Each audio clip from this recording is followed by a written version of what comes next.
Well, I've done it. Every single thing on my map has been completed except for 3 quests that are bugged for some reason. They just won't go away even though they're done. And it only took 100 hours. So how was my 100 hours of Cyberpunk experience? Now, I don't want to drag on and tell you what you already know and what you've been told 1,000 times. Not all, but a lot of reviews for this game tied in bugs and problems with every single moment of their review. And although, yes, the game definitely has bugs, today I'm gonna review the actual game. That's right, folks. We're going into No Man's Land, or Sky, where we review a game for its actual content. Imagine that. We'll talk about those problems near the end of the video, but for right now, let's focus on the main game as if it didn't have any problems.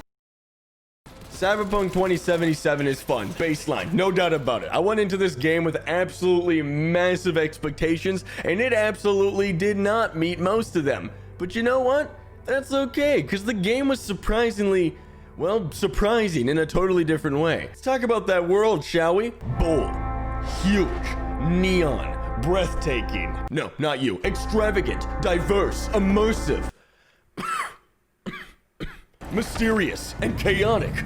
Night City is definitely one of the 7 wonders of open world locations. Not saying it's more memorable than, you know, say Los Santos or something, but absolutely up there in terms of quite the impressive place to dive into. It's one of those worlds where every street could tell a tale. Every back alley had an opportunity to get beat up in. Each area made you feel a different emotion of whether you felt safe or not. Mostly not safe, to be sure. Although I rode my vehicle around the streets a couple times, taking in the Night City views and scenery, I actually chose to run around most of the game because when you're on your feet, double jumping from rooftop to rooftop like some sort of 2020 Mirror's Edge, you can really take in how massive this city really is. The level of detail they have managed to cram into such a condensed and packaged location is a massive accomplishment, as I don't know if I've ever felt as immersed in an in-game city as I have in this one, and I doubt many will be able to achieve this level of complexity and sophistication that CD Projekt Red has managed to pull off with this part of the game. And then there's the not Night City part. Not gonna lie, at first I was in love with it, now I kinda just wish it was totally not what it is. The outskirts of Night City kind of sucks out all the joy and beauty of this game in one foul swoop, leaving you in a flat, bland, Saskatchewan-like, completely empty nothingness. Trust me, besides the few gigs and NCPD stuff out here, there is nothing out there except for a couple of empty buildings with false hope for good loot. Oh, and a joke about Fallout. I took the liberty to roam out there for hours, just looking for anything, just reason to explore, and it ended with me just heading back to Night City with, you know, a bunch of sand and disappointment. Besides understanding the Badlands or some sort of relentless area outside the city for the avocados to roll around in the dirt, to me it just felt like a total waste of space. Like, time kind of stops when you go out there. Not in a good scenic and nostalgic way, just what am I doing out here instead of exploring that sort of way? New Vegas hit the nail on the head with making the use of a massive desert location map. Cyberpunk just has this gross, boring desert that you expect to find something incredible in, but all you end up finding is tight security, border patrol, and alert to turn back because, well, surprise, surprise, there's nothing out here for you. You can definitely tell that the emphasis of the game is on the city because although the desert was good for the story, it wasn't good for much else. In terms of exploration, like Far Cry or Skyrim or whatever, the exploration was really good, but the discovery was not. At this point, I'm gonna make it very clear that this game is far more of an open world linear story game. I don't know how it manages to be that, but somehow that's what it is. Game is gorgeous, don't get me wrong. It's awesome to, run around and just take it all in, but the game really prioritizes the storyline, and then a lot of the other areas leave a lot to be desired. But anyways, in the 100 hours I played, I made sure to complete every last little thing I could, explore all the areas possible, even the stuff the game didn't want me to, and I'll say, dang, there is a lot of stuff to do. All the side gigs and NCPD scanners add a ton to the game, resulting in either a fun way to grind or a boring nuisance to constantly get phone calls at around every corner you turn. Now, I didn't mind completing these as much, but I will be honest, they add about as much to the game as killing a bandit camp in Boston. They do provide a slight backstory to each of them, but usually they're like, "Hey V, you're gonna want to be careful here. The leader of the gang is Big Pog Champ. He has robbed 3 candy stores in the past 5 years. Kill on sight, get rid of the body. But all in all, it's the side gigs that are the best. They involve you going into each mission with a bigger and more intense situation at hand, usually with a maniacal hostage situation, a wanted criminal, or a need to sabotage corporate. Regardless, these sometimes require you to go in with a bit more caution, offering high reward the more you stick to the rules. The game is not particularly difficult, so adding these bits of stealth without detection or not hurting anyone adds a lot to the game, not the same old Russian and kill tactic, which I pretty much used the entire game. So let's talk about that then, shall we? So good. There are so many ways to approach combat in this game. In fact, you don't even need to kill anyone.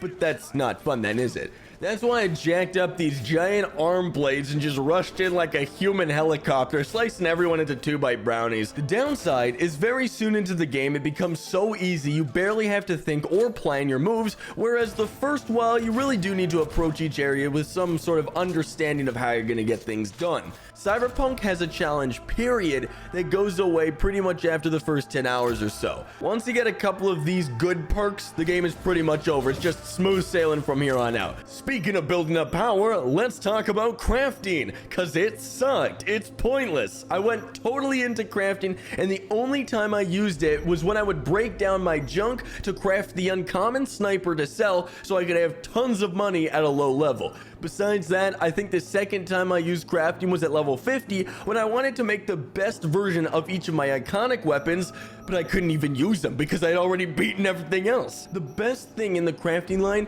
is the grenade damage boost. Besides that, I felt like it was just a missed opportunity. It kind of feels like Cyberpunk just threw it in there to say, there's crafting, but didn't really expect anyone to use it, and that's exactly what happened to me. And now I'm stuck with this level 50 crafting nerd build, which leads us into our next part, builds. The build potential in this game is great, but once again, by the time you can fully have this ultimate beast of a character, you're already way past everything in the game that's actually a challenge and far too powerful. But for what it is, it's really good. Cyberware is hands down one of my favorite game systems ever. At first, I really didn't bother with it at all. I felt like it was more for those intelligence, quick hacking geek builds, but then I realized how much it could impact each and every type of build in the game, so I went visiting every ripper dock I could to take advantage of stuff like double jumps, time control, better armor and resistance, more intel on enemies, mantis blades, use of smart weapons, better hacking. I mean, it's a really great system with a ton of options. Now, the problem many games suffer from is when you're finally able to get the most basic version of an upgrade, you can typically get the best at the same time. Where this game fixes that is your ability level stops you from getting anything better. Even though I'm a super mantis blade slaughtering freak, I only had basic B intelligence because my guy was dumb as rocks, so I couldn't get any better brain enhancements past just the regular uncommon stuff. I felt limited by my build choices, and that's actually a good thing. Besides the cyberware stuff, the abilities and skill trees are pretty average. There are 5 main trees with 2 to 3 skill lines in each. Now, my build in particular needed to have a couple of abilities unlocked from each line, which did mix things up a little bit, but there's also a lot of completely overpowered abilities along with abilities that you would never use on any build. So here, I feel like the build potential really hits a tough spot where I wish it would be a little bit more Borderlands-esque when it came down to damage, you know, tiny boosts at a time, not just having such massive, insane boosts so quickly. Now let's talk about that story a little bit, because that's really the main point of this game. I feel like where exploration is to Skyrim, story is to Cyberpunk. It's really engaging. I feel like there's a lot of choices to make, not drastically world-changing in any ways, like dropping a friggin' nuke on your older than you son's secret underground robot base, but there's a couple of major events that occur from your choice. Characters can indeed die, and you can fail quests and carry on, but the majority of choices aren't all that consequential.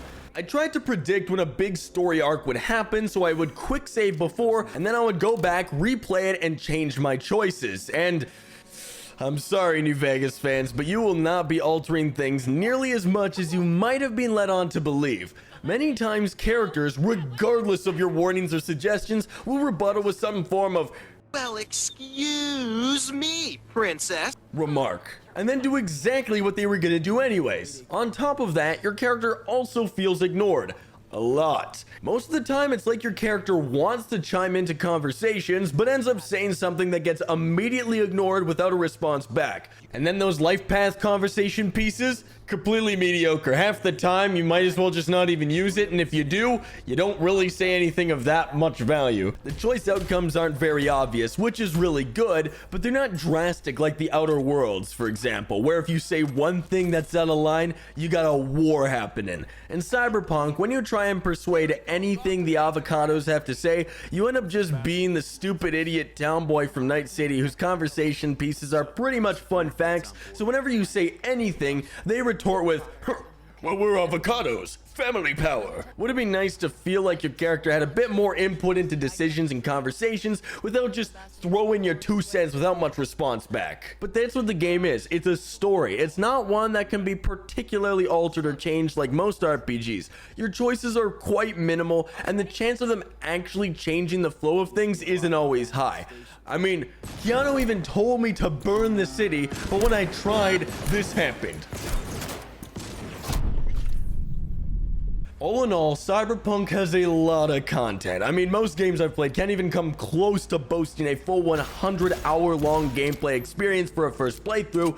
I haven't really even had that since The Witcher 3. It's addicting too. Even though I've done it all, I just want to keep trying out new characters and builds, making new choices just to see if and how things change.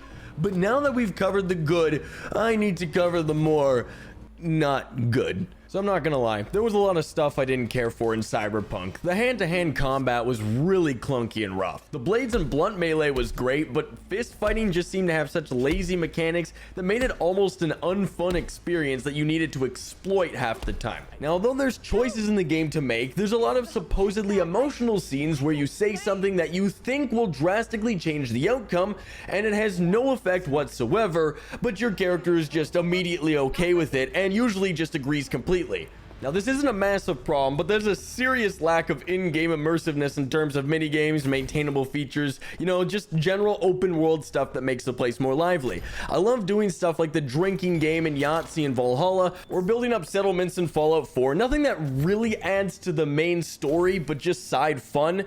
With Cyberpunk, there's really just the missions at hand, and then not much past that. Next up, the AI. You knew this was coming. Everybody's been talking about this, showing off their clips and whatnot, and it is just as bad as everybody says it is. Honestly, I've seen games like Oblivion and GTA 4 pull off better AI systems than this game has. For example, if you enter any sort of combat situation, they're gone. They're out of there. You fire a gun one way, look the other, all the civilians that were behind you are completely gone. They just ghost you, disappear out of existence. But trust me, the random citizens AI makes the cop AI look great. I used to play GTA Online just to see how long I could last in a 5-star, and dang, those were the good times. And then Cyberpunk manages to take everything GTA 5 did well with the cop system and turn it into the most tragic, broken mess. Like it wasn't even supposed to be a part of the game, even though it was heavily advertised. For the sake of this review, I attempted many a cop chase, and it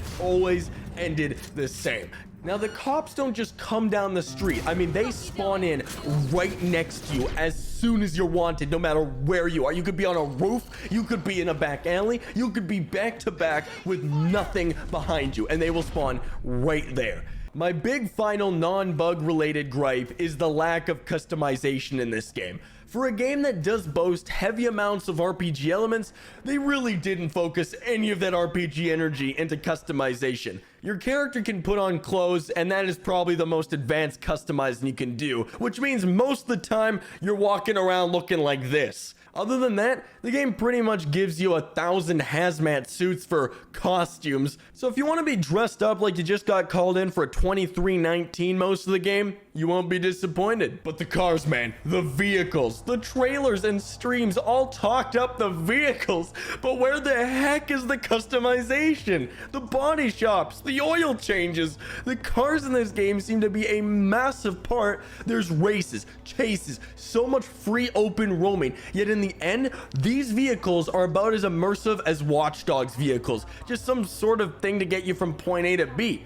At least they have gorgeous interiors that not a single part of them can be customized to your personal preference. This was just one of those major turning points in my feelings towards this game not really being as RPG as I thought, because the customizable experience is not catered uniquely to you. I was really expecting some sort of Fallout mixed with Outer Worlds mixed with GTA, but it's just none of those at all. The customization is so far lacking that if there was any shred that this game was supposed to be your own unique experience, it's kind of just washed away.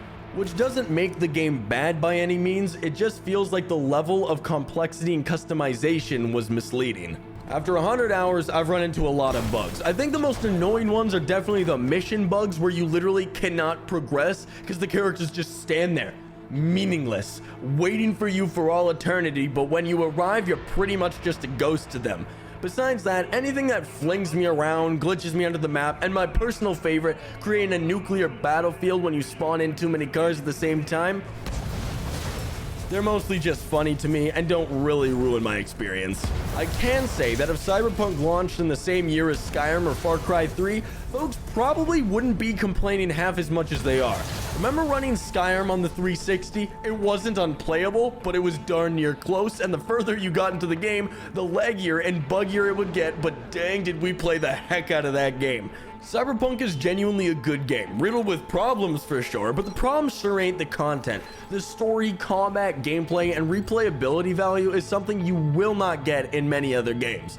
I know a lot of people are furious that the product isn't perfect, but at this point, I've played enough overly ambitious titles to realize that perfection is never a possibility. So it's better to just take a deep breath, laugh at, share, and report the bugs, then move on. This year sucked, and a lot of us look forward to Cyberpunk as some sort of relief. Let's not overreact to a video game not exactly being perfect or whatever we expected, because it could have never lived up to that. And if it's just negativity we can express, it's probably better to just move on. This isn't your futuristic GTA. This isn't the next Skyrim by any means. This is simply a new experience of some form of linear storytelling in an open world setting with entirely new mechanics and world design. It's fun, just not the revolutionary game we all figured it might be.